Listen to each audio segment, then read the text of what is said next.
እንደምንላችኋል ክብራትና ክብራን ተመልካቾቻችን 7 ሰዓት ሆኖ ዜና ኢትዮጵያ ዳግም ተመልሷል።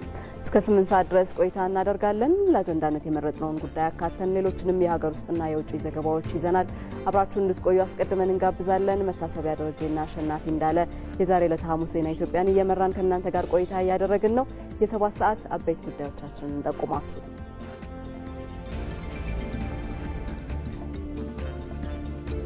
በኢትዮጵያ ጠንካራ ሀገረ መንግስትን ለመገንባት ተቋማትን ማጠናከር እንደሚገባ ተገለጸ።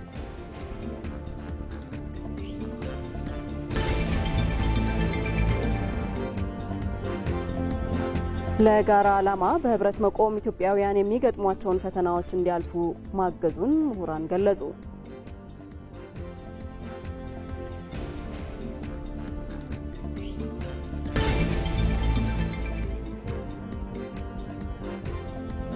በምዕራብ ጎጃም ዞን የመማር ማስተማር ስራውን በማጠናከር ተማሪዎች የተሻለ ውጤት እንዲያስመዘግቡ እየተሰራ ስለመሆኑ ተጠቆመ።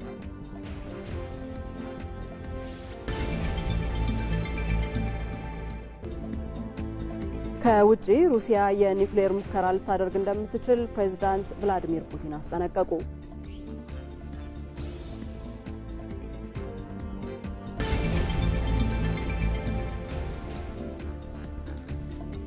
ከስፖርት በአውሮፓ ሻምፒዮንስ ሊግ 4ኛ ዙር ጨዋታዎች ባርሴሎና ከክለብ ብሩዥ አቻ ተለያይቷል።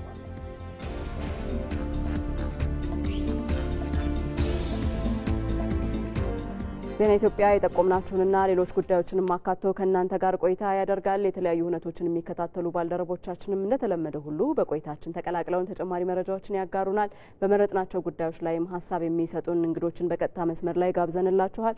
በአጀንዳ ጉዳያችን ላይ ዛሬ ብሩክ ተስፋዬን እናገኘዋለን። ቀደም ሲል እንደጠቆምናችሁ በትውልድ ቅብብሎች ሀገርን ለማሻገር በተለይ ምንድነው መሰራት ያለበት የሚለውን ጉዳይ ነው እያነሳን የምንቆየው።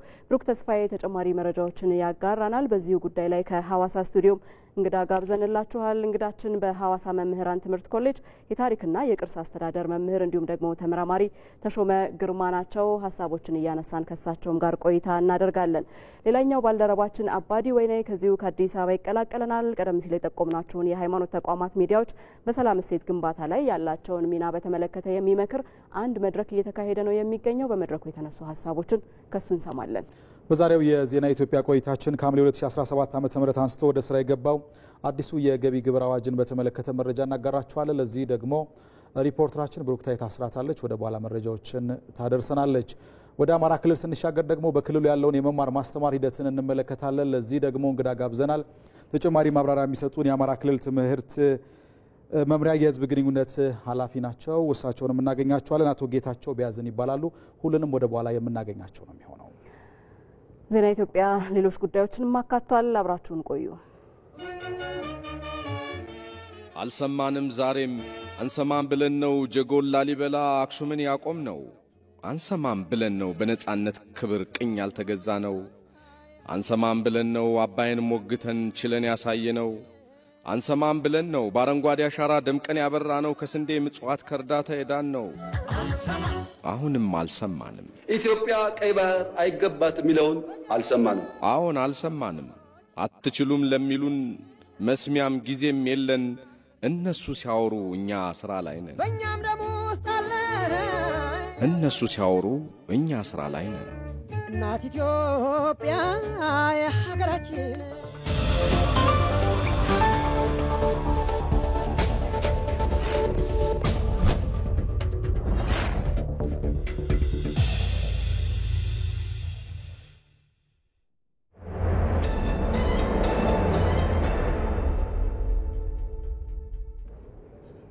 ክቡራትና ክቡራን ተመልካቾቻችን በአጀንዳነት ወደምንመለከተው ጉዳይ አልፈናል።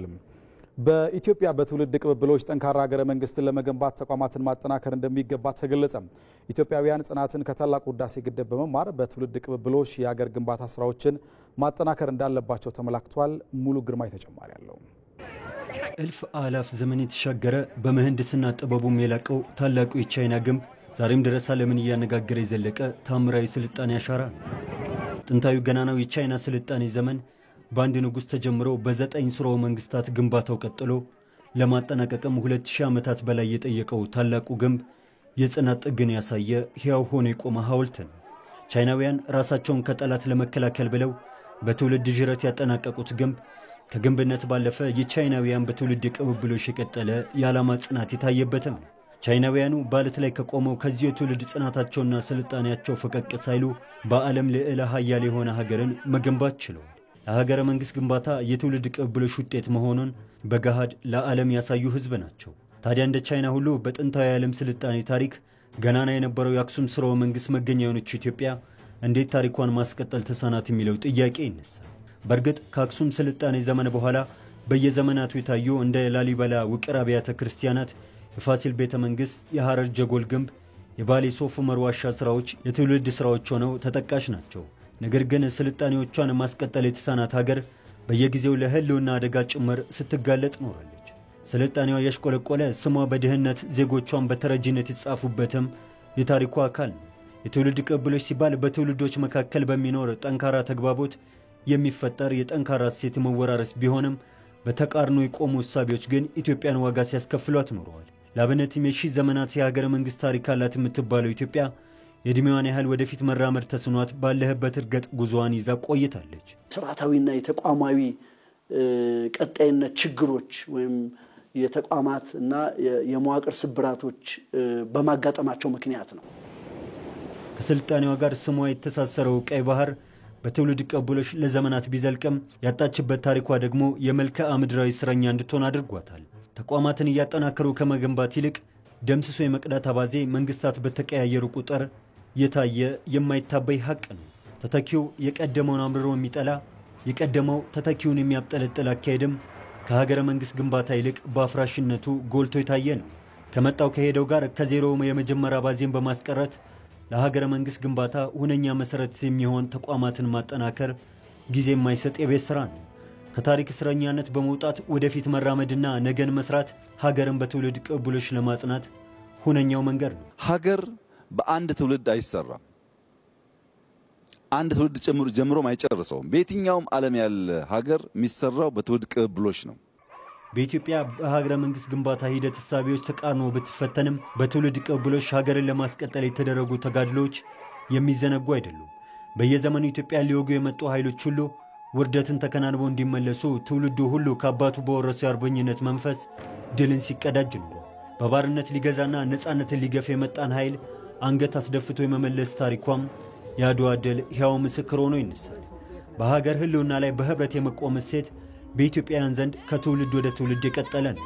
የአድዋ ድል ለጥቁር ሕዝብ ፋና ወጊ እንደሆነ ሁሉ ታላቁ የኢትዮጵያ ህዳሴ ግድብም በትውልድ ቅብብሎሽ እውን የሆነ ፕሮጀክት ነው። የዘመናት በአባይ ወንዝ ላይ መልማት ቁጭት እውን ለማድረግም በቀዳማዊ ኃይለ ሥላሴ የተጠነሰሰው ሐሳብ ከ50 ዓመታት በኋላ ግንባታው ተጀምረው በ14 ዓመታት ውስጥ መሪዎች ቢቀያየሩም በፈተናዎች ጸንቶ በመቆም እውን ማድረግ የተቻለበት ቀጣይነትና ዘላቂነት ትልቅ ትምህርት ልንወስድበት የምንችልበት እንደሆነ ያሳይ ነው። ስለዚህ መጨረስ የሚለው ነገር ትልቅ ትምህርት የምንወስድበት ነው። ምክንያቱም ትልቁ ስብራታችን ያ ነው፣ በተቋምም በፖለቲካም በኢኮኖሚም ማለት ነው። የህዳሴ ግድብ ከኤሌክትሪክ ኃይል ባለፈ በትውልድ ቅብብሎሽ ይቻላልና የጽናት ውርስን ያስተላለፈ ነው። በእርግጥ ኢትዮጵያውያኑ ለትውልድ የሚሻገሩ ተቋማትን መገንባት ላይ ያሉ ስብራቶችን በማድረግ በሀገር ግንባታ ላይ መሰረት የሚጥል ስራ ማከናወን እንደሚገባም በህዳሴ የተገለጸ ሀቅ ነው። ከመጣና ከሄደ መንግስታት ጋር እያያያዙ መንግስታት በሄዱ ቁጥር ከዜሮ የመጀመር አባዜን በማስቀረት ዘላቂ እንዲሆኑ በሁሉም መስክ ስራዎች ሲሰሩ ቆይቷል። በሁሉም አሁን በተቀስቋቸው በሲቪል ሰርቪስ፣ በጸጥታ ተቋማት፣ በማህበረሰብ ተቋማት፣ በሲቪክ ተቋማት እነዚህ ስራዎች በደንብ እየተሰሩ ነው የሚገኙት።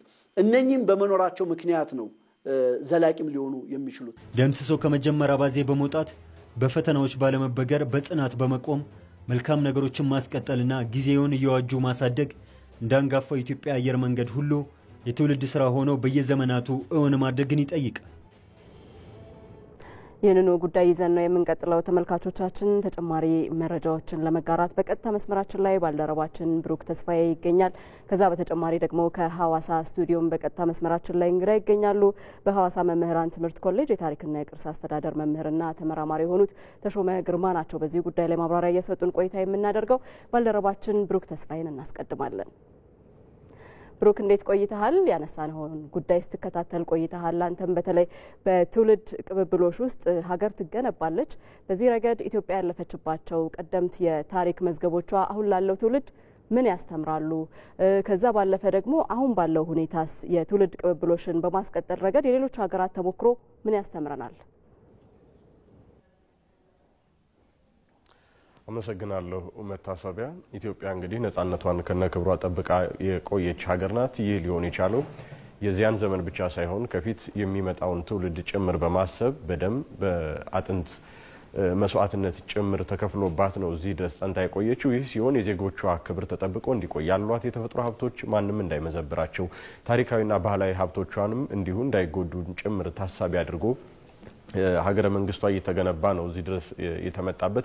በብዙ መስዋዕትነት ከቆሙ ጥቂት ሀገራት ልንላት እንችላለን። ኢትዮጵያ ከፍተኛ መስዋዕትነትን የከፈለች ነች። ጥንታዊ ነች፣ ታሪካዊ ነች። ግን ደግሞ የዛኑ ያክል የጥንታዊነቷን የገናናነቷን ያክል አሁን ያለችበት ደረጃ ደግሞ ስናየው ከትልቅ የታሪክ ማማ ላይ እንደገና የቁልቁለት ጉዞ ነው ብዙዎቹን የዘመኖቿን ስንመለከተው ማለት ነው። ይህ የሆነበት ምክንያት ደግሞ የተለያዩ የአስተዳደር ስርዓቶችን ነው በየዘመናቱ ያስተናገደችው። እነዚህ የአስተዳደር ስርዓቶች አንዱ የገነባውን ሌላኛው የማፍረስ ሌላኛው ያፈረሰውን ደግሞ ሌላኛው መጥቶ የመገንባትና ተያያዥነት ያላቸው ስራዎች ባለመሰራታቸው ነው። በዋናነት ልናነሳ የምንችለው ኢትዮጵያውያን ተባብረው ድልን ያመጡበት እንዲሁም ደግሞ ዘመንን የተሻገሩበት ግዙፍ ሀገራዊ ስራዎችን ሰርተዋል።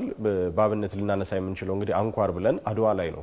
አድዋ ላይ ልዩነቶቻቸውን ኢትዮጵያን አጥብበው ጠላትን ተዋግተው ነጻነቷን ከነክብሯ ማስጠበቅ ችሏል። ሆኖም ግን ያን መስዋዕትነት የተከፈለበትን ድል ያገኘችን ሀገር ደግሞ ቅኝ የተገዙ ሌሎች ነጻ እንዲወጡ ምሳሌ ሆነች ሀገር ወደ ኋላ ላይ ግን በተለያዩ የጸጥታም የደህንነትም ችግሮች የምትታወቅ ሀገር ሆና ቆይታለች። ይህንን ለመቀየር እንግዲህ የተለያዩ ስራዎች በየዘመናቱ እየተሰሩ መጥተዋል።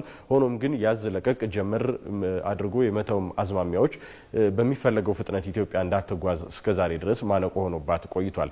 ከዚያ በኋላ እንግዲህ ታላቁ የኢትዮጵያ ህዳሴ ግድብን ስናነሳ ዘመን ተሻጋሪ ፕሮጀክትን ኢትዮጵያ እውን አድርጋ ትውልድ በቅብብሎሽ ያስቀጠለው አንዱ ማሳያ ብለን ልናነሳው የምንችለው ፕሮጀክት ሆኖ እናየዋለን። በዚህ ረገድ የተሰሩ ስራዎች ሌሎችም ግዙፍ ሀገራዊ ስራዎች ላይ ዘመንን የሚሻገሩ ስራዎች ላይ የተለያዩ የስርዓት ለውጦች እንኳን ቢኖሩ የጸኑ ተቋማቶች ኢትዮጵያ መገንባት ከቻለች ይህንን አይነት ፈተናዎችን የመሻገር እድል ይኖራታል። ዓለም አቀፍ ተሞክሮዎችም የሚያሳዩን ይህንኑ ነው። ለአብነት ብናነሳ እንግዲህ የደቡብ ኮሪያን ብናያት እስካሁን ባለው ከ1960ዎቹ አሁን እስካሉት ፕሬዚደንት ድረስ ወደ 14ኛው ፕሬዚደንት ናቸው ያሉት ወደ 13 ያክል መሪዎች ተቀያይረውባታል ወይም የተለያዩ ስርዓቶችን አሳልፋለች።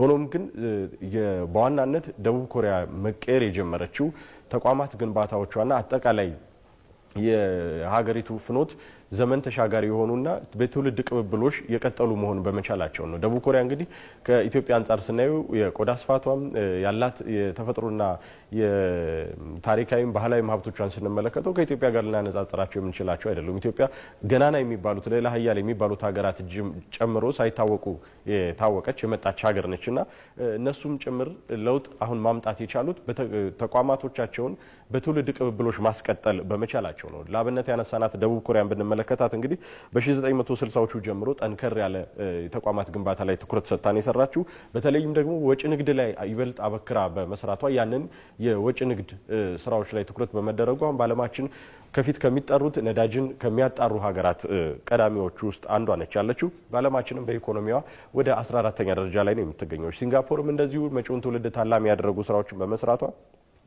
ከ1960ዎቹ ጀምሮ የመንግስት ስርዓቶቹ አጠቃላይ የነገ ትውልድን ያሰቡ ናቸው። ትምህርት ላይ፣ የቤት ልማት ተደራሽነት ላይ፣ እውቀትንና ክህሎትን ማሳደግ ላይ ትኩረት በማድረጋቸው፣ ሙስናን መታገል ላይ ትኩረት በማድረጋቸው ዛሬ ላይ እንግዲህ በጣም ኢኮኖሚያቸው ካደጉ ሀገራት አንዷ ስሟ የሚጠራ መሆን ችላለች። ኢትዮጵያም በዚህ ረገድ የትውልድ ቅብብሎሽ ያለው የተቋማት ግንባታ ላይ ይበልጥ ትኩረት ማድረግ እንዳለባትም ጭምር ማየት ይቻላል። የዓለም አቀፍ ተሞክሮም የሚያሳየው ይህንን ነውና መንግስት አሁን ዘመን ተሻጋሪ የሆኑ ስራዎችን ለመስራት ግዙፍ ሀገራዊ ፕሮጀክቶችን ነድፎ ነው ያለው። በዚህ ረገድ የሁሉም ርብርብና ትብብር እንደሚያስፈልግም ማንሳት ይቻላል ማለት ነው። አመሰግናለሁ። እኛም እናመሰግናለን ብሩክ፣ መልካም ጊዜ። ተመልካቾች አሁን ደግሞ ተጨማሪ ማብራሪያ እንዲሰጡን ወደ ጋበዝናቸው እንግዳ ነው የምናልፈው። እንግዳችን በሐዋሳ መምህራን ትምህርት ኮሌጅ የታሪክና የቅርስ አስተዳደር መምህርና ተመራማሪ ተሾመ ግርማ ናቸው። ጤና ይስጥልን። ለጊዜዎት ከልብ ነው የምናመሰግነው እንግዳችን። በሀገረ መንግስት ግንባታ ውስጥ የተፈጠሩ ስብራቶች ሀገርን ምን አሳጥተዋል ከሚለው መሰረታዊ ጥያቄ እንነሳ። አመሰግናለሁ። እግዚአብሔር ይስጥልን። እውነት ነው ኢትዮጵያ የብዙ ሺህ ዓመት ታሪክ ያላት በዓለም ደረጃ ከሚታወቁት አራት ሀያላን ሀገሮች መካከል አንዷ የነበረች ዓለም በትኩረት የሚመለከታት የት ደርሳለች እድገቷ የት ይደርሳል ተብሎ ሲጠበቅ እንግዲህ ወደ ቁልቁል መሄድ ነው የሆነው ጣፋንታዋ። ብዙ ምክንያቶች መዘርዘር ቢችሉም የውስጥና የውጭ ችግሮች ተዳምረው ለውድቀታችን መንስኤ ሆነዋል። ለምሳሌ ቻይናን ብንወስድ አንዷ ሌላ ሀያል ሀገር የነበረች በወቅቱ በዓለም ላይ ካሉ አራት ሀያል ሀገሮች አክሱም አንዷ ነች፣ ሌላኛዋ ቻይና ነች። መውደቅ ወድቃለች። ግን የውድቀታቸውን መንስኤ ያጠኑ በኋላ እንዴት ነው መነሳት ማንሰራራት የምንችለው የሚለውን አጠኑ። ዛሬ የምናያትን ሆናለች። በጋራ ጠላት ላይ መተባበር። ለምሳሌ እስከ ዛሬ ቻይና የሚመራው የቻይኒዝ ኮሚኒስት ፓርቲ ማኦ ዜዱንግ የመሰረተው፣ ዶክተር ሱን ያትሰን የመሰረተውና በኋላ ሻንጋይ ሼክ የተረከበው ሲፒሲ ወይም ኬኤምቲ ኮሚንታንግ ፓርቲ ሁለቱ ውስጥ በሀገር ውስጥ ባላንጣዎች ነበሩ። በአንድ ወቅት ግን ቻይና በውጭ ኃይል ስትወረር ሁለቱ በመተባበር የውስጥ ችግራቸውን በመፍታት የውጭን ጠላት ካባረሩ በኋላ እርስ በርስ ወደ መወያየት ነው የሄዱት ሀገሪቷን እንዴት ማሳደግ እንደሚቻል። ሀገራችን ኢትዮጵያ እንግዲህ ታሪኳ ሰፊ ቢሆንም መከራዋን ብዙ ሆኗል። ከአጼዎቹ ጀምረን ብንመለከት አጼ ቴዎድሮስ ትልቅ ሕልም የነበራቸው ሀገሪቷን በትውልድ ቅብብሎች ትልቅ ቦታ ለማድረስ የነበረውን ዘመነ መሳፍንትን ዘግተው ኢትዮጵያን ታላቅ ለማድረግ የጣሩ አባት፣ ታላቅ መሪ፣ በአፍሪካ ያልተሞከረውን የመሳሪያ ፋብሪካ ጋፋት ላይ ለመክፈት የሞከሩ ታላቅ መሪ፣ የፋብሪካ ውጤትን ሳይሆን ምሁራንን አስመጥተው የሀገራቸውን ዜጎች አስተምረው ምሁር የማፍራት ህልም ያላቸው ዘመናዊ ሰራዊት የገነቡ ለሰራዊቱ ለመጀመሪያ ጊዜ ደሞዝ እንዲከፈል የወሰኑ ጥሩ መሪ ነበሩ። የውስጥም የውጭም ችግር ተዳምረው እንግዲህ ከውስጥ የነበሩት የክልል ሪጂናል ሎርዶች የሚባሉት ዘመነ መሳፍንት ሞቶ ስላላለቀ መከራቸውን አይተዋል። ከውጭ ደግሞ በዚሁ ለሀገር ካላቸው ፍቅር የተነሳ ከእንግሊዝና ከፈረንሳይ ጋር ጥል ተነሳ፣ ከረረ። በመጨረሻ ያው ህይወታቸውን ማጥፋት ነው። ዮሐንስም አጼ ዮሐንስም ያንንም ሞከሩ። ከመሐዲስቶች ጋር ከጣሊያን ጋር ሲፋጠጡ አገር ውስጥ የሸዋው ንጉስ ሚኒሊክና የጎጃሙ ተክለ ሃይማኖት ደግሞ ስላልገባቸው ይመስለኛል የውጭን ኃይልን መምታት ሲገባቸው በውስጥ ደግሞ እነሱ ተባብረው አብረው የአጼ ዮሐንስን መንግስት እሳቸውም የቴዎድሮስን መንግስት ተቀብለው ለማስቀጠል ነበር አላማቸው። ግዛት ማስፋት፣ አገሪቷን ዘመናዊ ማድረግ፣ ዘመናዊነትና ዩኒፊኬሽን ሞደርናይዜሽን ትልቁ አላማቸው ነበረ። አልተሳካም። አጼ ሚኒሊክም መጡ፣ ችግሮች በዙባቸው። የውስጥ ጉዳይ አሁንም አገሪቷ በረሃብ ተመታች፣ ክፉ ቀን መጣ። የውጭ ደግሞ ፋሽስት ጣሊያን መጣች። መጀመሪያ ያው አድዋ ላይ ድል አረጉ። ማንም ያልሰማውን በተለይ በርሊን ላይ ተሰባስበው አውሮፓውያን አፍሪካን እንዴት መቀራመት እንዳለባቸው ሳይጣሉ ሳይጋጩ በመካከላቸው ምንም አይነት ሹክቻ ሳይኖር አፍሪካውያንን ተቀራምተው በደንብ ረግጠው መያዝ የሚለውን ሐሳብ ተስማሙ። እምዬ ምኒልክ ግን ይሄን አልሰሙም። ቢሰሙም እንደማይቀበሉ ነውና ኢትዮጵያን አሳልፈው መስጠት ለሳቸው ምንም አላስደሰታቸውም። ከጀግናይቱ ሴት ከጣይቱ ጋር ሆነው የውጫሌን ስምምነት አልቀበልም በማለት ወደ ጦርነት እንደሚገባ ቢያስፈራሯቸውም ችግር የለውም እኔም እችለዋለሁ የሚል ሐሳብ ነው። መጀመሪያ አደርገዋለሁ እችለዋለሁ በሚል ሐሳብ ነውና ማንም ያላደረገውን በአድዋ ጦርነት ላይ በፋሽስት ጣሊያንን እንደዛ አድርገው አርበድብደው በግማሽ ቀን ውስጥ አይነኩም የተባሉትን ማንም አይደፍራቸውም የተባሉትን የፋሽስት በወቅቱ ያለው የአውሮፓ ታላቋን ሀገር ጣሊያንን እንደዛ አድርገው በግማሽ ቀን ውስጥ አሸንፈው የአድዋን ድል አስመሰከሩልን። ያ ይቀጥላል ሲባል ያው በኋላ ፋሽስት ጣሊያን ደግሞ ድጋሚ በአጼ ኃይለ ሥላሴ ጊዜ በደንብ ተደራጅታ አገሪቷን ወረረች። ትውልዱ አሁንም እጅ አልሰጠም። በነገራችን ላይ አጼ ቴዎድሮስ መቅደላ ላይ ህይወታቸውን ያጡት በእንግሊዞች የተሸነፉት አንድነት ስለጠፋ ነው። ዮሐንስም መተማ ላይ ከማህዲስቶች ጋር ሲዋጉ ህይወታቸውን ያጡት አንድነት በመጥፋቱ ነው። አንድነት ካለ ደግሞ ያው ምልክታችን ትልቁ አድዋ ምስክር ነው። አንድነት ካለ ትልቁ ምስክራችን ዛሬ የዘመናችን ታላቁ የአባይ ግድብ ነው። አንድነት ካለ ነገ ደግሞ የታሰቡት ታላላቅ ፕሮጀክቶች እውን የሚሆኑበት ነውና የትውልድ ቅብብሎሹ መቀጠል አለበት። ምናልባት በውስጥ ቅድም እንደምንሰማው ከኔ በፊት የተናገሩት እንግዳ እንደተናገሩት የሚያልፈው ያልፋል። ለትውልድ ግን ጥሩ ታሪክ ለትውልድ ግን መልካም ታሪክን ማቀበል የታሪክም ከወቃሽ ከመሆን ያድነናል። ትውልዱም ነገ ይመሰክርልናል።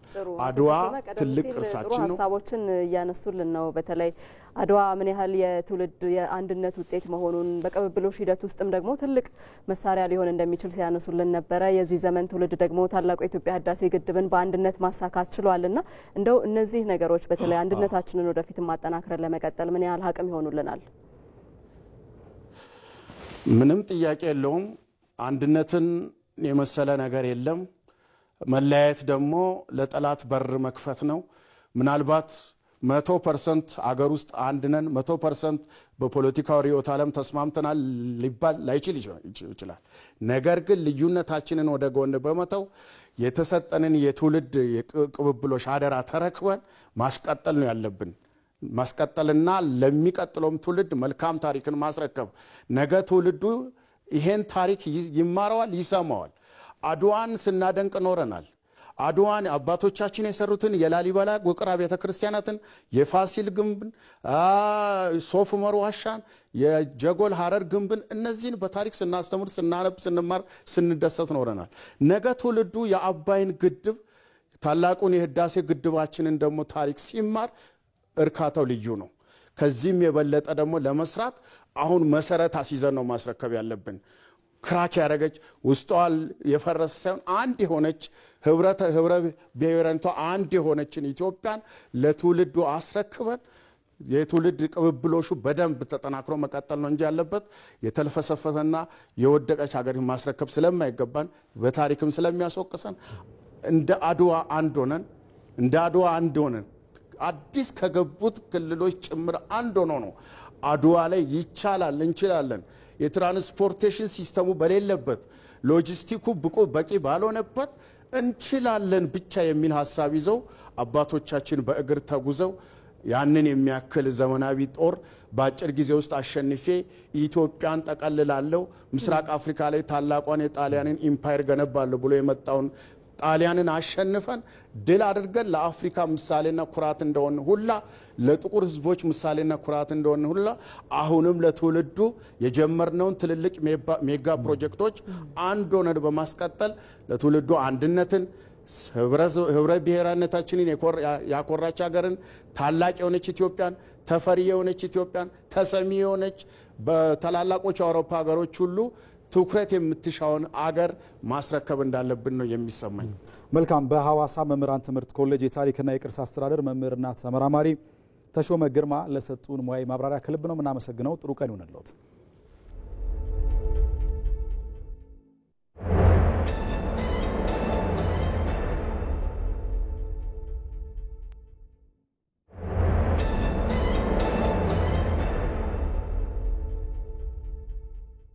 የመፍጠር መፍጠንና ዝላይ የመደመር ሳቢያዎች የዛሬ ምሽት የኢቲቪ 57 ዜና አጀንዳ ከዓለም ትልልቅ የስልጣኔ ባለቤቶች አንዷ የሆነችው ኢትዮጵያ ስለምን ሌሎች ሀገራት ጥለዋት አደጉ? ስለምንስ ካደጉት ሀገራት ወደ ኋላ ቀረች? ዛሬ ምሽት 2 ሰዓት ኢቲቪ 57 በአጀንዳነት ይመለከተዋል። ኢትዮጵያ በዚህ ተለዋዋጭ ዓለም ውስጥ ተወዳዳሪ ሆና እንድትወጣና እድገቷ በሚፈለገው ልክ አድጎ ዜጎቿ የሚኮሩባት ሀገርን ለመገንባት 3 ስልቶችን መተግበር እንደሚገባ የመደመር መንግስት ያመላክታል። መፍጠር፣ መፍጠንና ዝላይ። ኢቲቪ 57 በአጀንዳነት እነዚህን ሀገር አሻጋሪ የመደመር እሳቤዎች በባለሙያ አስተያየት ያሰጥበታል። እሳቤዎቹም ኢትዮጵያን ወዳደጉት ሀገራት ጎራ ለማሰለፍ የሚኖራቸው ሚናንም ኢቲቪ 57 ዜና አጀንዳ በስፋት ይመለከተዋል። ዛሬ ምሽት 2 ሰዓት ላይ ይጠብቁን። ኢቲቪ 57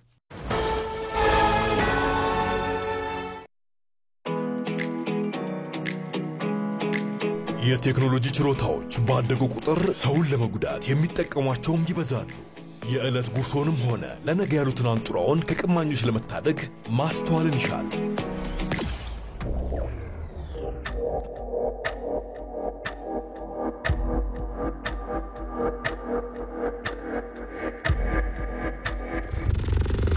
ማንኛውንም መተግበሪያ ከአፕ ስቶርና ከፕሌይ ስቶር ብቻ በማውረድ የተቀበሉት ብር አካውንት ውስጥ መግባቱን በማረጋገጥ አጠራጣሪ ማስፈንጠሪያዎችን ወይንም ሊንኮችን ባለመንካት ያልተረጋገጠ የማህበራዊ ሚዲያ ንግድ ላይ ባለመሳተፍና የሐሰት ማስታወቂያዎችን ባለማመን ራስዎን ከመጭበርበር ይታደጉ። የኢትዮጵያ ንግድ ባንክ ሁሌም የሚተማመኑበት ባንክ።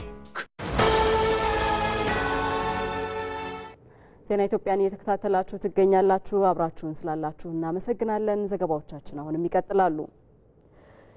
የኢትዮጵያውያን የስኬታቸው ምንጭ በአንድነት መቆም ስለመሆኑ ታሪክ ያስረዳል። ኢትዮጵያውያን ለጋራ ዓላማቸው በህብረት ሲቆሙ የማይሻገሩት ፈተና እንደሌለም ይነገራል። ይመራደም በዚህ ጉዳይ ላይ ተከታዩን ዘገባ አሰናድቷል። ወደ ኋላ መለስ ብሎ ታሪክን የዳሰሰ አሁን ላይ ቆሞ ስለ ኢትዮጵያውያን የስኬት ምንጭ ምንድነው ሚስጥሩ ሲል የተመራመረ ሁሉ አንድ የማይታበይ መልስን ያገኛል። በአንድነት ስለመቆም ድር ቢያብር አንበሳ ያስር ብሂላቸውን በተግባር ፈትነውት ባስገኙት የህብረት ስኬታቸው በታሪክ ኑረውበታል። አሁንም ይሄው ቀጥለውበታል። በዘመናት ቋጠሮ ውስጥ ፈተናዎች በዝተው ሀገራቸውን ለውድቀት የሚዳርጉ ወጀቦች በበረቱባቸው ጊዜ ኢትዮጵያ ልጆቿ ብዙም ሳያወሩ ተጠቃቅሰው ስለ ጋራ ዓላማ ሲሉ በህብረት አሸንፈዋል። ለዚህም ነው የችግሮች መሻገሪያ ስኬትን የማብሰሪያ የነዚያ የብልሆቹ ኢትዮጵያውያን መንገድ ከተባለ አንድ ሆነው እንደ ብዙ፣ ብዙ ሆነው እንደ አንድ ማበር የሆነው። ኢትዮጵያውያን ለአንድ ዓላማ በጋራ ከተሰለፉ የትኛውን ፈተና እንደማይበግራቸው በደማቸው የተጻፈው በአጥንታቸው የጸናው አድዋ ብዙ ይነግረናል። አንድ ላይ ቆመን እቺን መሬት እቺን ምድር ጠላት አይረግጣትም ብለን ተዋግተናል። አድዋ እንደ ሁለተኛው ዓለም ጦርነትና እንደ አንደኛው ዓለም ጦርነት የሞተ ኩነት አይደለም፣ ህያው ኩነት ነው። አድዋ ኢትዮጵያ የነጻነትን ሳይሆን የድል ቀንን እንድታከብር አስችሏል። አንድነት ኃይል ሆኖ በኢትዮጵያ ላይ የተቀነባበረ ሴራና ደባን ድባቅ መምጫ ሆኗል። ድል አድራጊነትና ኢትዮጵያም እንዳይነጣጠሉ አጋምዷቸዋል። እርግጥ ኢትዮጵያውያን በተሳሳተ ትርክት ላይ ቆመው አንድ ላይ መሆን ተስኗቸው በተለያዩም ጊዜ እርስ በርስ ተጋጭተው ዋጋ ከፍለዋል። ይህ ታሪክ በጥቁር መዝገቡ የሚያስቀምጠው ሌላኛው ገጽ ታዲያ አቅምንና ጉልበታቸውን ለጋራ እድገታቸው ልማት ላይ ከመዋል ይልቅ እርስ በርስ በመጠፋፋትና በመቆሳሰል እንዲባክን አድርጓል። ያም ሆነ ይህ ኩነቶችን አዝሎ የሚፈሰው የኢትዮጵያ የታሪክ ምንዳና ፍዳ የሁሉም ነው። አሁን ፍዳው እንዳይደገም ምንዳው እንዲጎለብት ማድረግ የዚህ ትውልድ አደራና ኃላፊነት ሆኖ ከፊት መጥቷል። የሚጠቅመውን የጋራ ምንዳ ይዞ ፍዳውን ደፍቆ መጣልም ግድ በመሆኑ ትውልዱ በዚያ ጉዞ ውስጥ ገብቷል። ኢትዮጵያውያን ከመለያየት ይልቅ ሲደመሩ አድዋን ያህል ታላቅ ገድል መስራት እንደሚችሉ ሁሉ የአሁኑ ትውልድም በአንድ ጥላ ስር ተሰባስቦ ሌላኛውን የዘመኑ ክስተትን ጽፏል። ታላቁ የኢትዮጵያ ህዳሴ ግድብን። የህዳሴ ግድብ ውጤታማ የሆነው በአንድነታችን፣ ሁሉም ሰው በአንድነት ስለ ህዳሴ ስላሰበ ነው። የኔ የከሌ ነው ብሎ በፓርቲ የከሌ ነው ብሎ በመንግስት የከሌ ነው ብሎ በሌላ ወገን አልጠራውም። የኔ ነው፣ የኢትዮጵያውያን ነው፣ የሁላችን ነው። እንደው አሁን ባለን አወቃቀር ራሱ የከሌ ክልል ነው የምናምን አልተባለም። የሁላችን ነው። ይሄ ነው ዩኒቲ ነው፣ አንድነት ነው። ስለዚህ ሁሉ ጊዜ ሜጋ ፕሮጀክቶች እንዲሰሩ አንድነት ያስፈልጋል። ከተባበሩና ተደምረው በህብረት ከቆሙ ኢትዮጵያውያን አትችሉም የተባሉትን ችለው በታሪክ ጅረት ውስጥ አሳይተዋል። ሲለያዩ የተሰባሪነት፣ ሲደመሩ ደግሞ የአሸናፊነት ባለቤቶቹ እነሱ ኢትዮጵያውያን ናቸው። አሁን ጊዜው የሚጠይቀውም ተደምሮ መልማትን ሰርቶ መበልጸግን ሆኗል። እጣፋንታችን አንድ ላይ የተበየነ ተላይተን የትም መድረስ እንደማንችል አይተናል። አሁን ያለንበት ዓለም ተላይተ ምችልበት አይደለም። እንኳን አንድ ሀገር ሆነ መለያየት ይቅርና ጎረቤቶች የሚተባበሩበት ጊዜ ላይ ነው። አውሮፓኖች ግዙፍ የሆኑት አውሮፓ ዩኒየን የሚባል ፈጥሮ ነው። ኢትዮጵያውያን በታሪክ አጋጣሚ ተለያይተው የቆሙባቸው ክስተቶች ሁሉ ሀገራቸውን አድህያት እንጂ አላበለጸጓትም፣ ኋላ ቀር አስባሏት እንጂ ወደ ስልጣኔ አልወሰዷትም። ባለፈ የታሪክ ከፍታና ዝቅታ ለቆዩ ስብራቶች መፍትሄን ለመስጠት ጉልበት እንዳይባክን መደመር ወቅቱ የሚጠይቀው የመሻገሪያ መስመር የመዳኛ ሁነኛው መፍትሄ ነው። ካልተደመርን በስተቀር ኢትዮጵያውያን ካልተጋገዝን በቀር የኢትዮጵያን ችግር ባጠረ ጊዜ ልንፈታ አንችልም። ሁሉ ሶሉሽን በእጁ ያለ አንድ ኃይል የለም። ትብብር ይፈልጋል። ኢትዮጵያውያን እንደ ብረት የጠነከረ እንደ አለት የጠጠረ አንድነታቸውን ከመቼውም ጊዜ በላይ አጠናክረው በማስቀጠል የተጀመሩ ታላላቅ ፕሮጀክቶችን እንደሚያሳኩም ጥርጥር የለውም። ሀገርም ዜጎቿን በልማት አስተባብራ ወደ ብልጽግና የምትሸጋገረው የሁሉንም አቅም ደምራ በመጠቀም ነው። ጊዜው በምክክር የተዘጉ ጉዳዮች የሚታወሱበት፣ ተደምሮ በመስራት የማይቻል ጉዳይ የተሰራበትና ውጤት የሚታይበት መሆኑ የእስካሁኑ ጉዞዎች ማሳያዎች ናቸው። ታላቁ የኢትዮጵያ ህዳሴ ግድብ በህብረት ከተሰራ እድገት ቅርብ ለመሆኑ ማሳያ መሆኑን በርካቶች የሚስማሙበት ነው። ኢትዮጵያም ያላትን አቅምና ጸጋ ተጠቅማ ከፍ ማለት እንድትችል የአንድነት ኃይልን መጠቀም እንደሚገባ ደግሞ እየተገለጸ ነው። ሰናይ ሰይፉ በዚህ ጉዳይ ላይ ተጨማሪ አዘጋጅታለች። ታላቁ የኢትዮጵያ ህዳሴ ግድብ ኢትዮጵያውያንን በህብር ያስተሳሰረ፣ ህብረ ብሔራዊ አንድነትን ያደሰ ዳግማዊ አድዋ ነው። ግድቡ ተጠናቆ ብርሃን መስጠት መጀመሩ ለአፍሪካውያን ብሎም ለጥቁር ህዝቦች የይቻላል መንፈስን ያጎናጸፈ ነው። የኢትዮጵያውያን አንድነትን ያጠናከረ መሆኑንም ምሁራን ይናገራሉ። የህዳሴ ግድብ መጠናቀቅ ብዙ ትምህርቶችን ለኛ ይሰጣል። አንደኛው በቅኝ ግዛት የተሰሩብንን ጫናዎች መስበር እንደምንችል ለኛም ብቻ ሳይሆን ለአፍሪካም ጭምር አስተማሪ የሚሆን ነው።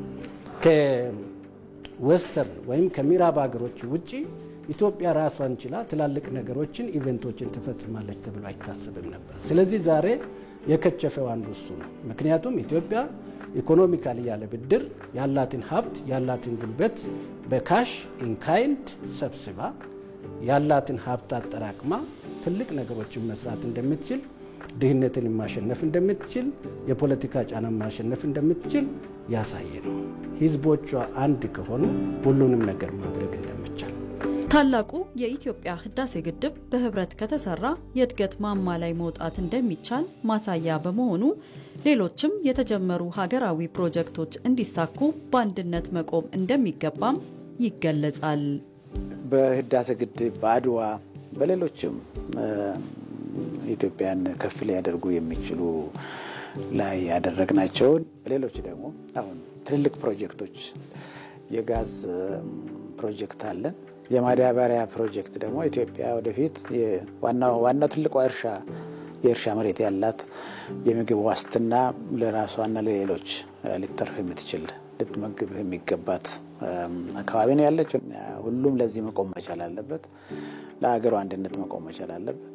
ትንሽ ልዩነቶች ቢኖሩት ልዩነቶቹን በቤቱ ስር ማስቀመጥ ይችላል። ምንም ችግር የለውም። ጌጥ ነው ደግሞ በነገራችን ላይ ብዝሃነት ጌጥ እንጂ በየአይነቱ የህይወት ቅመም አይደለም ይባላል። እሱን ይዞ ሀገርን አንድ ላይ ማሳደግ የሚችልባቸው ምሳሌዎች ስላሉት ከባዶ አይደለም የሚጀምረው። በጣም ብዙ ታሪካዊ ምሳሌዎች አሉት ለኢትዮጵያ እንትን የሚበጅና አብሮ ለመጓዝ የሚያስችል ማለት ነው። አንድነትን መሰረት አድርጎ የተከናወኑ ተግባራትና የተገኙ ውጤቶች ከዛሬ ባለፈ የነገዋን የበለጸገች ኢትዮጵያን እውን ለማድረግ ለቀጣዩ ትውልድ ተምሳሌት እንደሚሆንም ተገልጿል። ዛሬ ላይ ያለ ትውልድ ትናንትና ያለውን ትናንት ያልተፈቱ ችግሮች ሲንከባለሉ የነበሩ የኢኮኖሚ፣ የፖለቲካ፣ የታሪክ ወተበር ብዙ ችግሮች ይኖሩ ይችላል። ወደፊት ማሰብ መቻል ይጠይቃል። ስለዚህ የአሁኑ ዘመን በፓስቱን ማድረቅ አለበት። ለራሱ ዛሬ መስራት መቻል አለበት። በልቶ ማደር መቻል አለበት። ሰላሙን መጠበቅ መቻል አለበት። እንደ ሌሎቹ አገራት ራሱን ቀና አድርጎ አብሮ መቆም መቻል አለበት። ለሚቀጥለው ምሳሌ መሆን መቻል አለበት። ታላቁ ህዳሴ ግድብን ያጠናቀቀችው ኢትዮጵያ ሌሎች ግዙፍ ሀገራዊ ፕሮጀክቶችን መጀመሯ ይታወቃል። እነዚህ ፕሮጀክቶችም ከድህነት ለመውጣት የጀመረችውን ጉዞ የሰመረ እንደሚያደርጉ ታምኖባቸዋል። ዘገባዎቻችን አሁንም እንደቀጠሉ ናቸው። የመማር ማስተማር ስራውን በማጠናከር ተማሪዎች የተሻለ ውጤት እንዲያስመዘግቡ ትኩረት ተሰጥቶ እየተሰራ መሆኑን የምዕራብ ጎጃም ዞን ትምህርት መምሪያ ገለጸ።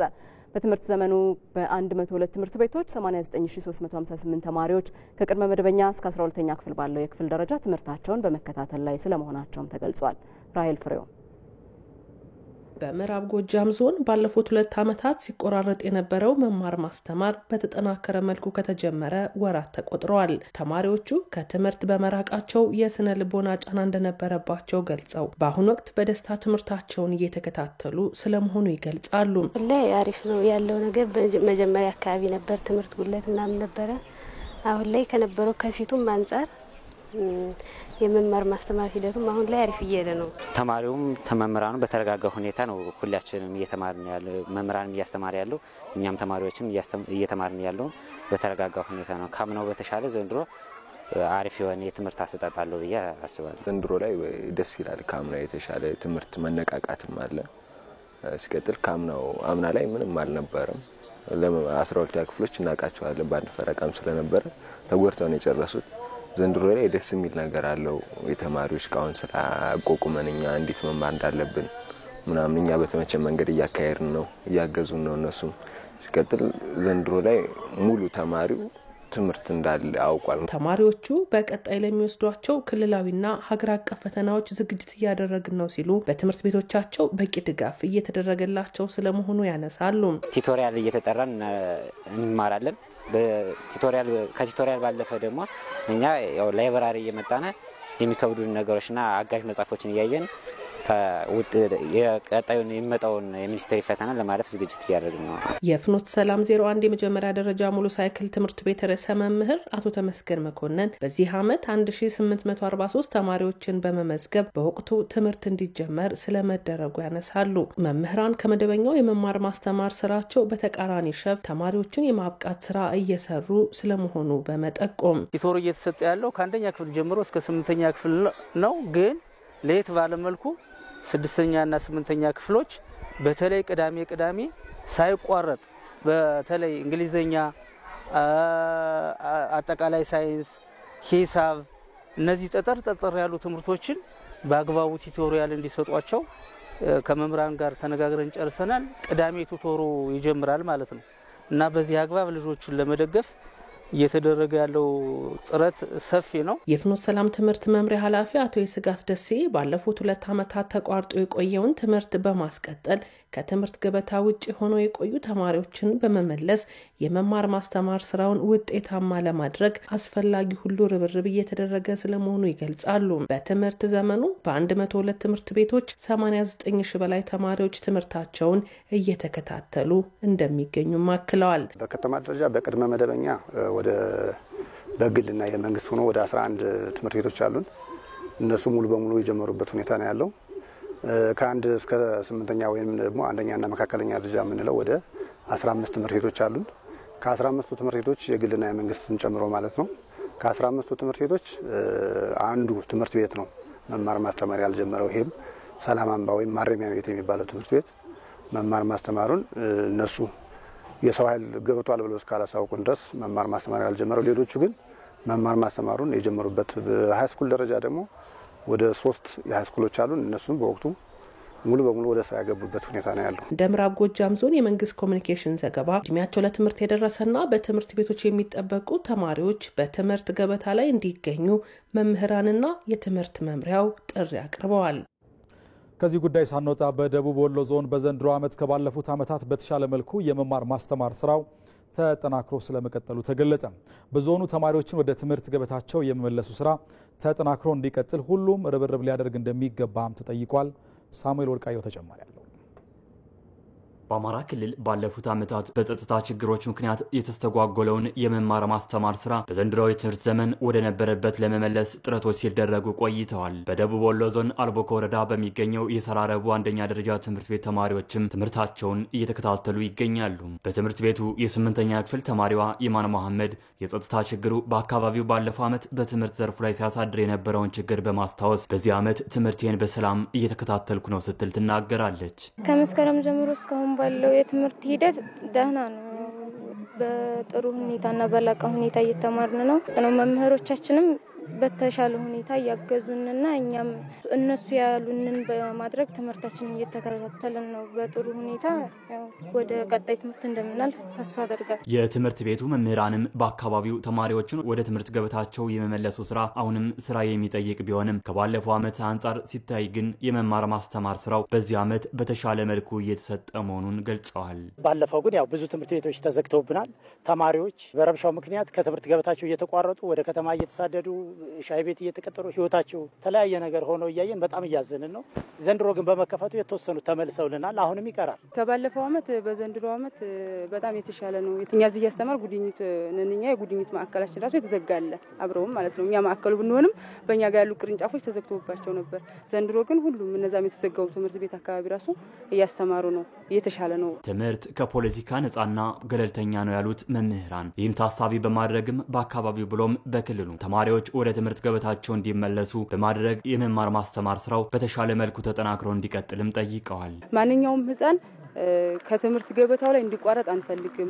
አሁን ጸጥታ በሌለበት አካባቢ ራሱ ጸጥታ እንዲኖር ቢደረግልን። በትምህርት ዘርፉ በባለፉት ዓመታት ያጋጠሙ ችግሮች በዚህ ዓመት እንዳይደገሙ ከባለድርሻ አካላት ጋር በቅንጅት በተሰራ ስራ በደቡብ ወሎ ዞን በሚገኙ ትምህርት ቤቶች የመማር ማስተማር ስራው እየተከናወነ መሆኑን የገለጹት ደግሞ የዞኑ ትምህርት መምሪያ ኃላፊ አለምነው አበራ ናቸው። 110 ቅድመ አንደኛ ደረጃ ትምህርት ቤቶች አሉ። 1285 አንደኛ ደረጃ ትምህርት ቤቶች አሉ። 72 ደረጃ ትምህርት ቤቶች አሉ።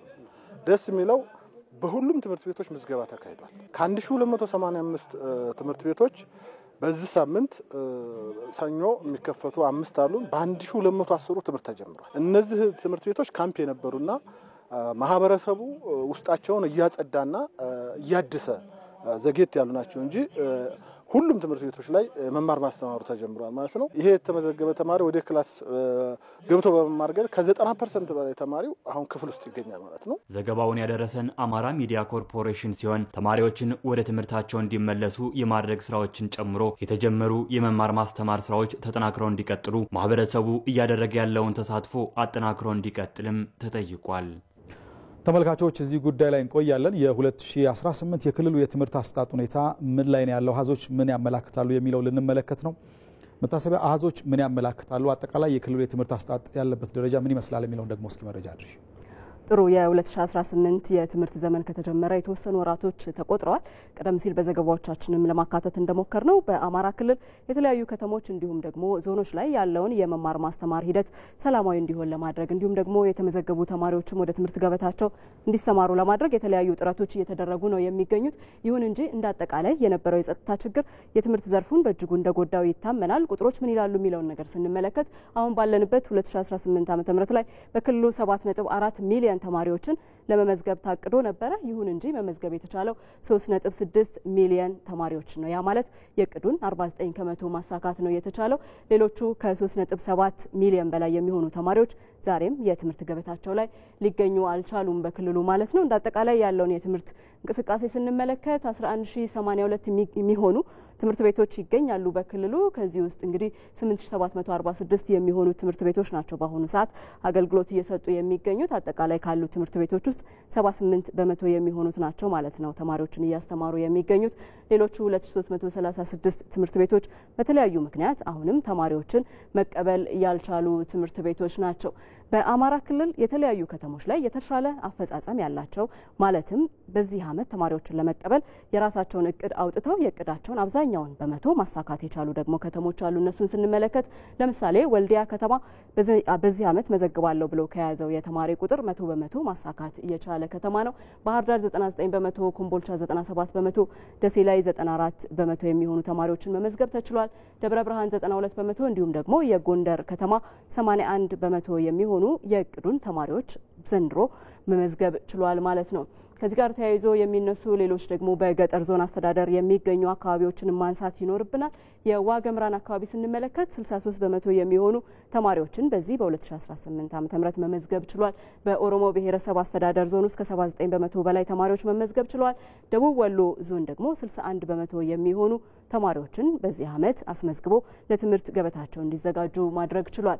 ሌሎች ደግሞ ከዚህ በተቃራኒ ዝቅተኛ የነበረ አፈጻጸም ያላቸው አካባቢዎችን ማየት እንችላለን። ለምሳሌ ምስራቅ ጎጃም ዞን ላይ 17.7% ብቻ ተማሪዎች ናቸው ዘንድሮ ትምህርት ለመማር ምዝገባ ያካሄዱት። ምዕራብ ጎጃም ላይ 20.6 በመቶ፣ ሰሜን ጎጃም 21.6 በመቶ እንዲሁም ደግሞ አዊ ላይ 44 በመቶ ተማሪዎች በዚህ ዓመት መመዝገብ ተችሏል። እንግዲህ እነዚህን አካባቢዎች ስንመለከት በክልሉ አሁንም ትኩረት የሚሹ አካባቢዎች ስለመኖራቸው አመላካሽ ተደርጎ መውሰድ ይቻላል። መልካም ክቡራትና ክቡራን ተመልካቾቻችን ይህንን መነሻ አድርገን ተጨማሪ ማብራሪያ እንዲሰጡን እንግዳ ጋብዘናል። እንግዳችን ባህር ዳር ስቱዲያችን ነው የሚገኙት። በአማራ ክልል ትምህርት ቢሮ የህዝብ ግንኙነት ኃላፊ ናቸው። አቶ ጌታቸው ቢያዝን ይባላሉ። አቶ ጌታቸው ለጊዜዎት ከልብ ነው የምናመሰግነው። ቀደም ሲል በአሃዛዊ መረጃዎቹም ተመልክተናል። ከእቅዱ አንጻር ከ3.7 ሚሊዮን በላይ ተማሪዎች ዛሬም ወደ ትምህርት ገበታቸው መመለስ አልቻሉም። አጠቃላይ ወደ ትምህርት ገበታቸው መጥተው መከታተል የሚጠበቅባቸውን ተማሪዎች ተደራሽ ለማድረግና ምቹ ሁኔታ ለመፍጠር ምን ተሰራ የሚለውን ቀዳሚ ጥያቄ እናድርግ። እሺ እጅግ አድርጌ አመሰግናለሁ። ቀደም ብሎ እንደተባለው መረጃዎች አካባቢ የሚስተካከሉ ጉዳዮች ይኖራሉ። እንግዲህ ባለፉት 2 ዓመታት ክልላችን ከትምህርት አኳያ የገጠመውን ችግር ለማስተካከል በቅድመ ዝግጅት ምዕራፍ ሰፋፊ ስራዎች ሲሰሩ ቆይተዋል። ከክልል ጀምሮ እስከ ቀበሌ ድረስ የተለያዩ መድረኮችን ለማካሄድ ጥረት ተደርጓል። ባለፉት ዓመታት ትምህርት የገጠመውን ችግር እንዴት እንውጣ፣ ከዚህ ችግር እንዴት መቀልበስ እንችላለን የሚሉ ሰፋፊ ውይይቶች፣ መድረኮች፣ ግንዛቤዎች ለመፍጠር ጥረት ተደርጓል። በዚህ መሰረት ከባለፉት ዓመታት በተሻለ መንገድ በዚህ ዓመት ተማሪዎች ተመዝግቧል። በዚህ ረገድ ቅድመ አንደኛ ደረጃ ላይ የእቅዳችንን 76% ነው የመዘገብነው። ወደ 768829 ተማሪዎች ናቸው የተመዘገቡት። ከአንድ እስከ 8ኛ ክፍል የእቅዳችንን 54% ነው መመዝገብ እና ትምህርት ማስጀመር የቻልነው። ይህም 2,834,127 ተማሪዎች ተመዝግበው ትምህርት እየተከታተሉ ነው። ከ9ኛ እስከ 12ኛ ክፍል የእቅዳችንን 33% ነው የመዘገብነው። 407,476 ተማሪዎች ናቸው የተመዘገቡት። በአጠቃላይ እስከ ትናንትና ድረስ ያለው ሀዝ የሚያሳየን ከቅድመ አንደኛ እስከ 2ኛ ደረጃ ትምህርት ቤት ድረስ 7.4 ሚሊዮን ተማሪዎችን መዘግባለን ብለን አቀደን አሁን ላይ ከ4 ሚሊዮን በላይ ተማሪዎች የእቅዳችንን 54% ተማሪዎች ተመዝግበው ትምህርታቸውን እየተከታተሉ ነው ያሉት። እናንተ ጋር ያለው መረጃ ቆየት ያለ ነው። ይሄ እስከ ትናንትና ድረስ ያለ መረጃ ነው። ከትምህርት ቤቶች አኳያም እስካሁን ድረስ 9031 ወይም የእቅዳችንን 81% ትምህርት ቤቶች ተከፍተው መማር ማስተማሩን እያስቀጠሉ ነው ያሉት። ይህን ለማድረግ እስካሁን እየተሰሩ ያሉ ስራዎች ምንድናቸው? ቅድምም እንዳልኩት ሰፋፊ መድረኮች፣ ውይይቶች፣ ማህበረሰቡን ያሳተፉ የትምህርት ማህበረሰቡን የአካባቢውን ነዋሪ ያሳተፉ መድረኮች ተፈጥረዋል። በዚህ ረገድ መግባባት ተፈጥሯል። ትምህርት ቤቶች እንዲከፈቱ አንድ እድል ሰጥቷል። በሌላ መንገድ ደግሞ የባለፉት ዓመታት በተለይ የ2 ዓመት የትምህርት ስራችን ችግር መደገም የለበትም የሚል ቁጭት ተፈጥሯል በማህበረሰቡ ዘንድ። በዚህ ረገድ አሁን ላይ 9 ዞኖች ከ80% በላይ አፈጻጸም ያላቸው ናቸው። የተማሪ ምዝገባና የተመዘገቡ ተማሪዎችን ወደ ትምህርት ቤት መጥተው በማስተማር ረገድ 6 ዞኖች ደግሞ ከ60% በላይ አፈጻጸም ያላቸው ናቸው። ይሄ ባለፈው ዓመት በ2017 ላይ ያልነበረ አፈጻጸም ነው። በ2016 ዓመተ ምህረት ያልነበረ አፈጻጸም ነው። በዚህ ዓመት በጣም የተሻገር ነው። አሁንም በቀጣይ ይህንን ማጠናከርን መቀጠል ያለብን ነው። ቅድም ሲባል እንደነበረው የተወሰኑ ደግሞ ዞኖች ላይ ትንሽ የምዝገባ አፈጻጸማቸው ችግር ያለባቸው አሉ። ምስራቅ ጎጃምና ምዕራብ ጎጃም ግን እነዚያም አካባቢ ያለውም ቢሆን የተመዘገቡ ተማሪዎችን በማብቃት ረገድ እየተሰሩ ያሉ ስራዎች እነሱ በጣም መልካም ናቸው። ቀሪ 46% ተማሪዎችን ወደ ትምህርት ቤት ለማምጣት ደግሞ አሁንም ሰፋፊ ስራዎች እየተሰሩ ናቸው። ከነዚህ ስራዎች በተለይ የሃይማኖት አባቶች፣ የሀገር ሽማግሌዎች፣ ተጽዕኖ ፈጣሪ ግለሰቦች፣ የአካባቢው ማህበረሰብ ትምህርት ቤቶች ተከፍተው ተማሪዎች ወደ ትምህርት ቤት እንዲመጡ በማድረግ ረገድ አሁንም የጀመርነው ስራ አለ። እሱን አጠናክረን የምንቀጥል ነው የሚሆነው። ውይይቶች፣ ንግግሮች ተስፋ እያመጡ ስለሆነ ቅድም ደቡብ ወሎ ላይም ሲገለጽ እንደነበረው አብዛኛው ትምህርት ቤቶች ተከፍተው አገልግሎት እየሰጡ ነው። ይህን ተሞክሮ ሌሎች አካባቢዎች ላይ እንዲሰፋ በማድረግ ረገድ ስራ እየተሰራ ነው ያለው።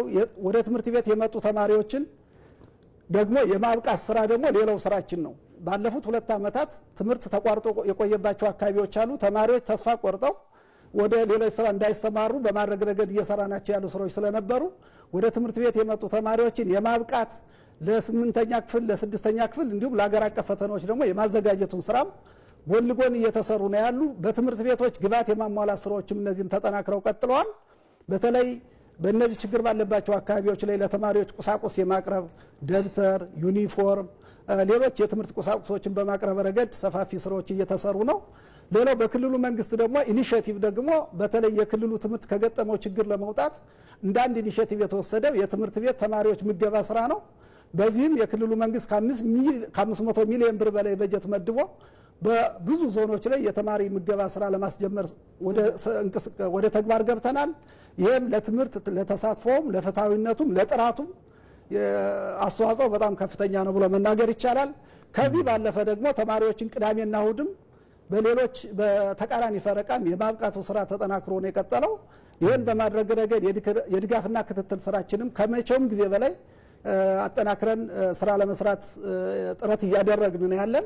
ያ ብቻም አይደለም። አሁን ላይ በክልላችን ትምህርት በማስጀመር ረገድ ተሳትፎን በማሳደግ ረገድ ካለፉት 2 እና 3 ዓመታት የተሻለ ተስፋ የታየበት ስለሆነ ይህን ተስፋ የበለጠ በማስፋትና በማጠናከር በዚህ ዓመት ተሳትፏችንን አሁን ቅድም ካለበት 54 አፈጻጸም ወደ ተሻለ 80 እና 90% አፈጻጸም ለማምጣት ተደጋጋሚ ውይይቶች እየተደረጉ ነው። ስራዎች እየተሰሩ ነው።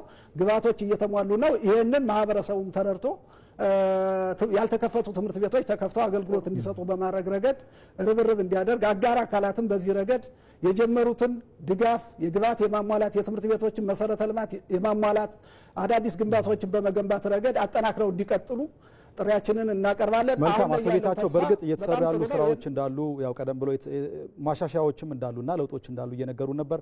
ከዚህ በኋላ የሚጠበቀው ውጤት እንዲመጣ ደግሞ አጠቃላይ በመንግስት በኩል እንዳለው ስራ ሁሉ አጠቃላይ ለዚህ ለትምህርቱ ሰላማዊነት ሁሉም የድርሻው መወጣት አለበት። ይህንን እኛም እየተከታተልን መረጃዎችን የምናደርስ ነው የሚሆነው። ለዛሬ ግን ለሰጡ ማብራሪያ ከልብ ነው የምናመሰግነው። ጥሩ ጊዜ ሆነልዎት። ዘገባዎቻችን ይቀጥላሉ። አሁን ደግሞ በቀጥታ መስመር ላይ ከሚገኙ ባልደረቦቻችን ተጨማሪ መረጃዎችን ወደምንጠይቅባቸው ዘገባዎቻችን እንሻገራለን። የሃይማኖት ተቋማት ሚዲያዎች በሰላም እሴት ግንባታ ላይ ያላቸውን ሚና አጠናክረው ሊቀጥሉ እንደሚገባ ተጠቆመ። የአዲስ አበባ ሰላምና ጸጥታ ቢሮ ከአዲስ አበባ ሃይማኖት ተቋማት ጉባኤና ከከተማ ኮሚኒኬሽን ጉዳዮች ቢሮ ጋር በመተባበር የሃይማኖት ተቋማት በሰላም እሴት ላይ ያላቸውን ሚና አስመልክቶ የግንዛቤ ማስጨበጫ መድረክ አካሂዷል። በዚህ ጉዳይ ላይ ተጨማሪ መረጃ ሊያጋራን ባልደረባችን አባዲ ወይናይ በቀጥታ መስመራችን ላይ ተገኝቷል። አባዲ እንዴት ውለሃል? በዜና ኢትዮጵያ ድጋሚ ተገናኝተናል። የሃይማኖት ተቋማት ሚዲያዎች ለሰላም እሴት ግንባታ ያላቸው ሚና ምንድነው በሚለው ላይ የተነሳውን ሀሳብ እስቲ ያጋራን። በተለይ በምን መልክ ሊያጠናክሩ ይገባል ተባለ? አመሰግናለሁ መታሰቢያ። አንቺም ቀደም ብለሽ እንደጠቀሽው የአዲስ አበባ ሰላምና ጸጥታ አስተዳደር ቢሮ ከአዲስ አበባ የሃይማኖት ተቋማት ጉባኤ እንዲሁም ደግሞ ከከተማው የኮሚኒኬሽን ቢሮ ጋር በመተባበር አጠቃላይ የሃይማኖት ተቋማት ሚዲያዎች በሰላም እሴት ግንባታ ላይ ያላቸው ሚና በተመለከተ የግንዛቤ ማስጨበጫ መድረክ በዛሬው ዕለት አካሂደዋል። በዚህ የግንዛቤ ማስጨበጫ መድረክም ከ70 በላይ የሚሆኑ ሃይማኖትን መሰረት አድርገው ከሚንቀሳቀሱ የሚዲያ ተቋማት የተውጣጡ ከ200 በላይ የሚሆኑ ባለሙያዎች እንግዲህ ታድመዋል በዚህ ጉባኤ ማለት ነው። ከዛ ባሻገር ደግሞ ከተለያዩ ማህበራዊ ሚዲያ የሚንቀሳቀሱ ባለሙያዎችን በዚህ አጠቃላይ የግንዛቤ ማስጨበጫ ሲሳተፉ ነበር ማለት ነው። በዚህ መድረክ እንደተገለጸ ከሆነ አጠቃላይ አዲስ አበባ በተለያዩ በርካታ መሰረተ ልማቶችን እያከናወነች ትገኛለች።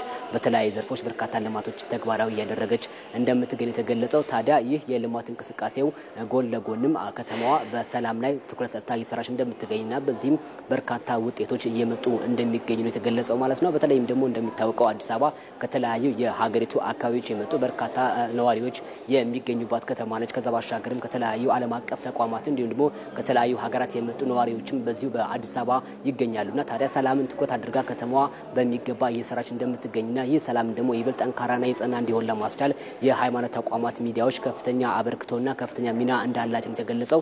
ታዲያ እነዚህ የሃይማኖት ተቋማት ሚዲያዎች ያላቸው የሰላም ግንባታ ላይ ይበልጥ አጠናክረው ሊቀጥሉ እንደሚገባ ነው የተገለጸው። በተለይም ከወገንተኝነት ነጻ ሆነው ሰላምን መሰረት በማድረግ ሊንቀሳቀሱ እንደሚገባና ከሐሰተኛ መረጃዎችን በማጥራት ከዛ ባሻገርም ደግሞ የተለያዩ የስም ማጥፋት ዘመቻዎችን በመከላከልና በህዝቦች መካከል ያለውን አብሮነት የሚያጎለብቱ ዘገባዎችን ፕሮግራሞችን በመስራት ያላቸውን ሀገራዊና ማህበራዊ ኃላፊነት ሊወጡ እንደሚገባ ነው የተገለጸው።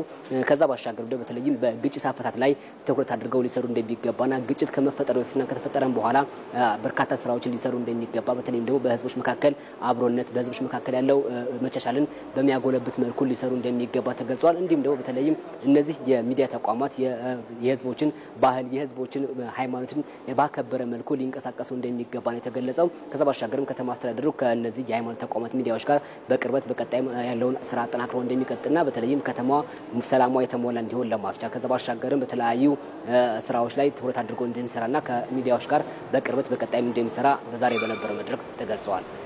አባዲ ስለመረጃዎቹ እናመሰግናለን። መልካም ቀን። ከሐምሌ 2017 ዓ.ም አንስቶ ወደ ስራ የገባው አዲሱ የገቢ ግብር አዋጅ የግብር አሰባሰብን በማዘመን ለፍትሃዊ የልማት ጠቃሚነት መሰረት እንደሚጥል ተስፋ ተጥሎበታል። አዋጁ ሀገሪቱ ያላትን አቅም የሚመጥን ገቢ እንድትሰበስብና የግብር ማጭበርበርን መቆጣጠር እንድትችል ያግዛል ተብሏል።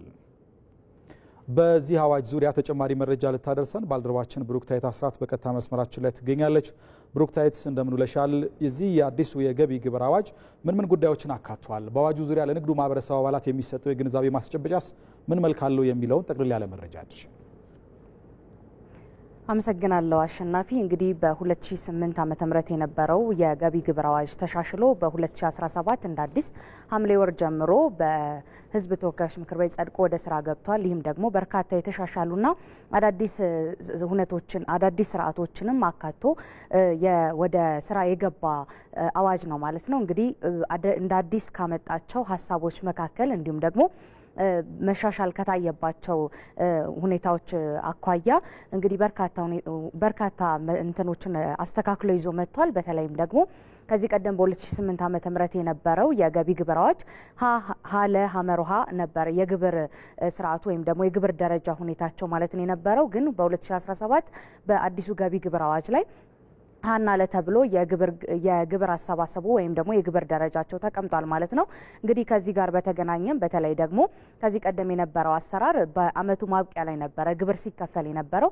አሁን ባለው ስርዓት ደግሞ በተሻሻለው ግን በተለይም ደግሞ በደረጃ ሀ ላይ የሚገኙ ግብር ከፋዮች በ2017 የከፈሉትን ክፍያ 2018 ላይ በየ3 ወሩ ወይም ደግሞ በየሩብ አመቱ 25 በመቶ ለአራት ዙር እየከፈሉ ይቆያሉ። ደረጃ ለላይ የሚገኙ የግብር ከፋዮች ደግሞ በአመቱ ማብቂያ ላይ እንዲከፍሉ የሚደረግ ነው የሚሆንበት ሁኔታዎች ነው የተመቻቹት። ይህ እንግዲህ በተለይም ደግሞ የግብር ስርዓቱ አሰባሰቡ የተስተካከለ እንዲሆንና በኢኮኖሚው ላይም ፍትሃዊ የሆነ አሰራር እንዲመጣ የሚያደርግ መሆኑን ነው የተነገረው። ከዛ ባሻገርም እንግዲህ በተለይም ደግሞ ይህ 2017 ላይ የጸደቀው አዲሱ የገቢ ግብር አዋጅ የዲጂታል ኢኮኖሚንም እውን ከማድረግ አኳያና በዚህ በወረቀት ገንዘብ የሚንቀሳቀሰው ሁኔታዎች እንዲሁም ደግሞ የማጭበርበር ሁኔታዎችን የሚቀርፍ መሆኑም ነው የተነገረው። ከዛ ባሻገር ይህ አዲሱ የገቢ ግብር አዋጅ ምን አዲስ ነገር ይዞ መጥቷል ብለህ ካነሳህ ደግሞ አንደኛ አዲስ ነገር ይዞ የመጣው ከዚህ ቀደም እንግዲህ በተለይም ደግሞ ከውጭ ሀገር የሚላኩ በኢንተርኔትን መሰረት አድርገው የሚላኩ መልእክቶች ላይ ምንም አይነት ግብር የማይጣል የነበረ ሲሆን አሁን በአዲሱ የገቢ ግብር አዋጅ ግን በተለይም በኢሜይል በድምጽና በሌሎችም በሚላኩ መልእክቶች ላይ የኢትዮጵያ ገቢ ናቸው ተብሎ ስለሚታሰቡ ወይም ደግሞ የኢትዮጵያ ምንጭ ገቢ ናቸው ተብሎ ስለሚታሰቡ በእነዚህ ላይም ግብር የተጣለበት መሆኑ ነው የተነገረው። ከዚህ ባሻገር እንግዲህ ከዚህ ቀደም በሁለት ንግድ ፈቃድ ኖሯቸው የአንድ ግለሰብ በሁለት ዙር የሚከፍለው ወይም ደግሞ በሁለት የተለያየ የሚከፍልበት የግብር ክፍያም በአሁኑ ሰዓት ደግሞ አንድ ሰው ባለቤቱ አንድ ሆኖ ግብር የሚከፍልበት አሰራሩ ሁለት ቦታ የነበረው ወደ አንድ ስርዓት ተሰብስቦ በአንድ በኩል እንዲከፍል ተደርጓል የግብር ስርዓቱ ማለት ነው። ይህም ደግሞ አሰባሰቡ የተስተካከለና ማጭበርበርን እንዲቀርፍ ተደርጎ የተዘጋጀ ነው ማለት ነው። ስለዚህ ከዚህ በኋላም በሚኖሩት ሁኔታዎች እንዲሁም ደግሞ ከዚህ ቀደም የአዲስ አበባ ገቢዎች ቢሮና የገቢዎች ሚኒስቴርም ይህንን አዋጅ ደግሞ ለተለያዩ ማህበረሰብ ክፍሎች የግንዛቤ ማስጨበጫ መድረክ እያከናወነ ይገኛል። ማህበረሰቦችም ደግሞ ይህ መድረክ መዘጋጀቱና አዋጁን ማወቃቸው ከተለያዩ ማጭበርበሮች እንዲታደጉ እንዲሁም ደግሞ ካለማወቅ ስህተት ሰርተናል የሚለውን ነገር እንዲታደጉ የሚያደርግ ስርዓት መሆኑንም ነው ያነሱትልን። ብሩክታይት ለመረጃዎች እናመሰግናለን። ጥሩ ቀን ይሁንልሽ። ዜና ኢትዮጵያን በቀጥታ ስርጭት እየተከታተላችሁ ትገኛላችሁ። ወደ ውጭ ዘገባችን ደግሞ እናልፋለን። ሩሲያ የኒውክሌር ሙከራ ልታደርግ እንደምትችል ፕሬዝዳንት ፑቲን አስጠነቀቁ። አሜሪካ ሙከራ እንደምታደርግ መግለጿን ተከትሎ ነው ፑቲን ሀገራቸው የኒውክሌር ሙከራ የምታደርግበትን ሁኔታ እንደምታጤነው ያስታወቁት። ሳራ ሳህለ ስላሴ የዓለማችን ሀያላን ሀገራት የሆኑት አሜሪካና ሩሲያ የፕሬዝዳንት ትራምፕ ወደ ስልጣን መምጣትን ተከትሎ ተካሮ የቆየው ግንኙነታቸው አንዴ ላላ ሲል አንዴ ደግሞ የተካረረ ሆኖ ይስተዋላል።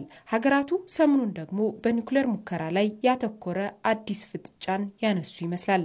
በቅርቡ የአሜሪካው ፕሬዝዳንት ዶናልድ ትራምፕ ሰሜን ኮሪያ፣ ቻይናና ሩሲያ የኒውክሌር ሙከራን የሚከለክለውን ስምምነት ጥሰው ሙከራ እያደረጉ ነው ሲሉ መግለጻቸው የሚታወስ ነው። ይህን ተከትሎም የሀገራቸው መከላከያ የኒውክሌር ሙከራ ሂደትን እንዲጀምር መመሪያ መስጠታቸው ነው ዘገባዎች የሚያመላክቱት። የኒውክሌር ሙከራን እያደረገች ያለችው ሰሜን ኮሪያ ብቻ አይደለችም፣ አይወራላቸውም እንጂ ሩሲያና ቻይና ሙከራ እያደረጉ ነው ያሉት ትራምፕ ሀገራቸውም ከ30 ዓመት ወዲህ ለመጀመሪያ ጊዜ ሙከራ ልታደርግ እንደምትችል ነው የሀገራቸው ሚዲያ ከሆነው ከሲቢኤስ 60 ደቂቃ ፕሮግራም ጋር በነበራቸው ቆይታ የተናገሩት። ይህን ተከትሎም የሩሲያው ፕሬዝዳንት ቭላዲሚር ፑቲን ሀገራቸው የኒውክሌር ሙከራን የሚከለክለው ስምምነት ውል የምታከብር ብትሆንም አሜሪካ ውሉን ከጣሰች ሀገራቸውም እንደምትጥስ ነው የገለጹት። ፑቲን የውጭ ጉዳይ የመከላከያና የደህንነት ሚኒስትሮች የተካተቱበት ውይይትንም አድርገዋል። አስፈላጊውን መረጃ በመሰብሰብና ከደህንነት ምክር ቤት ጋር በመሆን ተገቢውን ትንተና ተዘጋጅቶ ሪፖርት እንዲቀርብላቸውም አሳስበዋል ነው የተባለው።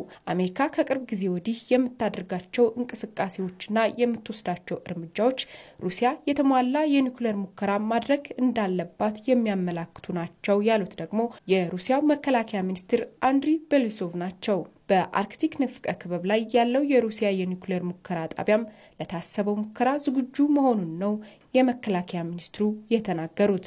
አሜሪካ የመጨረሻውን የኒውክሌር መሳሪያ ሙከራ ያደረገችው እንደ አውሮፓውያን አቆጣጠር በ1992 ሲሆን ቻይናና ፈረንሳይ በ1996 የሶቪየት ህብረት ደግሞ በ1990 ነው ያደረጉት። የሶቪየት ህብረት ኒውክሌር ጦርን የወረሰችው ሩሲያ ግን እንደ ሀገር ብቻዋን ከቀረች ወዲህ ሙከራ አድርጋ እንደማታውቅ ነው መረጃዎች የሚያመላክቱት። ፑቲንና ትራምፕ ባለፈው ነሐሴ ወር በአላስካ ተገናኝተው መነጋገራቸው የሚታወስ ነው። ይሁንና ለሁለተኛ ጊዜ በቡዳፔስት ተገናኝተው ለመነጋገር ፍላጎት እንዳላቸው ቢገለጽም እስካሁን እውን መሆን አልቻለም። መሪዎቹ የሚገናኙበት ሁኔታን ለመፍጠር የሁለቱ ሀገራት ዲፕሎማቶች በውጭ ጉዳይ ሚኒስትሮቻቸው በኩል የሚያደርጉት ውይይት የቀጠለ መሆኑን ነው እየተገለጸ የሚገኘው። ይሁንና ሩሲያ በአሜሪካ የተወረሱ ሀብቶቼ ይመለሱ የሚል ጠንካራ ጥያቄን በማንሳት ላይ ነች። አሜሪካ ከቬንዙዌላ ጋር በገባችበት አለመግባባት ጦሯን እያስጠጋች ባለችበት ሁኔታ ላይ ሩሲያ ከቬንዙዌላ ጎን መቆሟ ደግሞ ሌላ ልዩነት የሚፈጥር ጉዳይ ሆኗል። ሁለቱ ሀገራትን ይበልጥ የሚያቃቅሩ የሁለትዮሽና ዓለም አቀፍ ጉዳዮች መኖራቸው ደግሞ የታሰበው ሁለተኛው የመሪዎች የገጽ ለገጽ ውይይት መሳካት ጥያቄ ውስጥ እንዲገባ አድርጎታል ነው በስፋት እየተባለ የሚገኘው። በመጨረሻም ስፖርት። በአውሮፓ ሻምፒዮንስ ሊግ አራተኛ ዙር ጨዋታዎች ወደ ቤልጂየም የተጓዘው ባርሴሎና ከክለብ ብሩጅ አቻ ተለያይቷል። የቀድሞው የክለቡ ተጫዋች ቴሪ ሄንሪ የባርሴሎና ደካማ መከላከልን ተችቷል። ማንቸስተር ሲቲ ዶርትመንድን ሲያሸንፍ ፔፕ ጋርዲዮላ ፎደንን አድንቋል። ምህረት ተስፋ የትላንት ምሽት የአውሮፓ ሻምፒዮንስ ሊግ ጨዋታዎችን እንደሚከተለው ቃኝተዋለች። ድራማዊና አወዛጋቢ ጨዋታ የተጠበቀው ክለብ በርከክ ያለበት ያልተገመተው የጀገነበት የአውሮፓ ሻምፒዮንስ ሊግ ምሽት ቤልጂየም መቀመጫውን ያደረገው ዣን ብራይደል ስታዲየም በጎል የታጀበውን ጨዋታ አስተናግዷል። ከጨዋታው አስቀድሞ ብሩዥ ፈታኝ ተጋጣሚ እንደሚሆን ቢጠበቅም በርካታ ግምቶች ግን ለባርሰሎና እያደሉ ነበሩ። የኋላው ክፍል አሳሳቢ የሆነበት ባርሰሎና በትላንቱ ጨዋታ 3 ግቦች ተቆጥረውበታል። 3-3 በተጠናቀቀው ጨዋታ የላሚን ያማል የግል ብቃት ክለቡን ከሽንፈት ቢታደግም የ18 ዓመቱ ላሚን ያማል ያሳየው አስደናቂ እንቅስቃሴ የጨዋታ ውጤት ጥላ ያጠላበት ሆኗል። የቤልጂየሙ ክለብ ብሩዥ በኒኮሎ ትሬሶልዲና በካርሎስ ፎርብስ 2 ግቦች 3 ጊዜ መርቶ ነጥብ ጥሏል። የፈራን ቶሬዝ፣ ላሚን ያማል ግቦችና የክሪስቶስ ቱዞሊስ በራሱ ላይ ያስቆጠረው ግብ ባርሰሎናን ከሽንፈት ቢታደግም ጀርመናዊ አሰልጣኝ ሃንሲ ፍሊክ ጫናው በርትቶባቸዋል። ክለብ ብሩዥ ጣፋጭ ድል ለማሳካት ቢቃረቡም በቪአር ደስታቸው ከደቂቃዎች ሳይዘል ቀርቷል። የክለብ ብሩዥ የፊት መስመር ተጫዋች ሮሚዮ ቬርማንት ወደ ግብነት ማንነት ከመቀየሩ አስቀድሞ የባርሰሎናው ግብ ጠባቂ ሼዝኒ ላይ ጥፋት ሰርቷል በሚል በመልሶ ምልከታ ግቡ ተሽሯል። እኩል 6-6 ኢላማቸውን የጠበቁ ሙከራዎችን ባደረጉበት ጨዋታ በጨዋታው ግቦችንና አንድ አመቻችቶ ያቀበለው የብሩዥ አጥቂ ካርሎስ ፎርብስ የጨዋታው ኮከብ ተብሏል። የላሊጋ ጨዋታዎችን ጨምሮ እየታየ ያለው የባርሰሎና ደካማ መከላከል ሃንሲ ፍሊክን ጫና ውስጥ ከቷል። ከትላንቱ ጨዋታ በኋላም ተጋጣሚያችን እድሎችን እንዲፈጥሩ ነጻነት እንደሰጧቸው ተናግረዋል። በሲቢኤስ ስፖርትስ በተንታኝነት እየሰራ የሚገኘው የቀድሞ የባርሰሎና ተጫዋች ቴሪ ዳንኤል ኦንሪ የባርሰሎና የሃይላይን መከላከልን ተችቷል። በሌላ ጨዋታ በሜዳው ኢትሃድ ከቦሩሲያ ዶርትመንድ የተጫወተው ማንቸስተር ሲቲ 4 ግቦችን አስቆጥሮ አሸንፏል። በውድድር ዓመቱ አዳዲስ ቁጥሮችን ያስመዘገበ የሚገኘው ኤርሊንግ ብራውት ሃላንድ ግብ በማስቆጠሩ ቀጥሏል። ከአምናው ደካማ ውድድር ዓመት በእጅጉ ተቀይሮ የመጣው ፊል ፎደን 2 ግቦችን አስቆጥሯል። ኢትሃድ ከደረሰ በኋላ ጨዋታዎችን የማቀጣጠልና እድሎችን የመፍጠሩ ሚና የወሰደው ቼርኪ ከኤርሊንግ ሃላንድና ፎደን ጋር አስደናቂ ጥምረት ፈጥሯል። የሲቲን 4ኛውን ግብም አስቆጥሯል። ወጥ ያልሆነ አጀማመር በፕሪሚየር ሊጉ ካደረገ በኋላ ተከታታይ ጨዋታዎችን ወደ ማሸነፍ የተመለሰው ፔፕ ጋርዲዮላ ምናቆ ፊል ፎደን ተመልሷል በማለት አድንቆታል። ተከታታይ ጨዋታ ማሸነፍ ያልቻለው ዶርትመንድ 7 ነጥቦችን ሰብስቦ 14ኛ ደረጃ ላይ ተቀምጧል። ማንቸስተር ሲቲ በ10 ነጥብ 4ኛ ደረጃንም ይዟል። ወደ አዘርባይጃን ያቀናው ቼልሲ ከቃራባ 2-2 ተለያይቷል። የጨዋታ ኮከብ የተባለው ኤስቴቮ ቼልሲን መሪ ያደረገችም ግብም አስቆጥሮ ነበር። ጋርናቾ ደግሞ ቼልሲን ከሽንፈት የታደገች ግብ አስቆጥሯል። አንድሬድና ሃንኮቪች ቃራባ አዲስ ታሪክ ለማጻፍ የተቃረቡበትን 2 ግቦችን አስቆጥረዋል። አሸንፈው 3 ነጥቡን ባይወስዱም ከዚህ ቀደም ካደረጓቸው 2 የእርስ በርስ ጨዋታዎች በተቃራኒ በታሪካቸው ለመጀመሪያ ጊዜ ከቼልሲ ነጥብ መውሰድ ችለዋል። በሌላ ጨዋታዎች ኢንተር ሚላን በላውታሮ ማርቲኔዝ እና ኦጉስቶ 2 ግቦች ካይራት አልማቲን በማሸነፍ በ12 ነጥብ 3ኛ ደረጃ ላይ ተቀምጧል። ሌቨርኩሰን ቤኔፊካን 1-0 ሲያሸንፍ ኒውካስትል አትሌቲክን 2-0 አሸንፏል። ማርሴይ በአታላንታ 2-0 ሲረታ ጋላታሳራይ አያክስን 3-0 ሲያሸንፍ ፓውስ ደግሞ ቪያሪያልን 1-0 አሸንፏል። ኩለቀን 6 ሰዓት ላይ የጀመረው ዜና ኢትዮጵያ ከመላው ኢትዮጵያ ሰፊ ጉዳዮችን የዳሰሰበትን የዛሬ ዕለት ሐሙስ ቆይታውን በዚህ መልኩ አጠናቀቀ። ዜና ኢትዮጵያን እየመራን መታሰቢያ ደረጀና አሸናፊ እንዳለ ከናንተ ጋር ቆይታ አደረግን። ዳይሬክተራችን ቃሲም ሸምሱ ነው። እንዲሁም ደግሞ የስቱዲዮና የስርጭት ባለሙያዎችም ከኛ ጋር ቆይታ አድርገዋል። ጥሩ ቀን ይሁንላችሁ።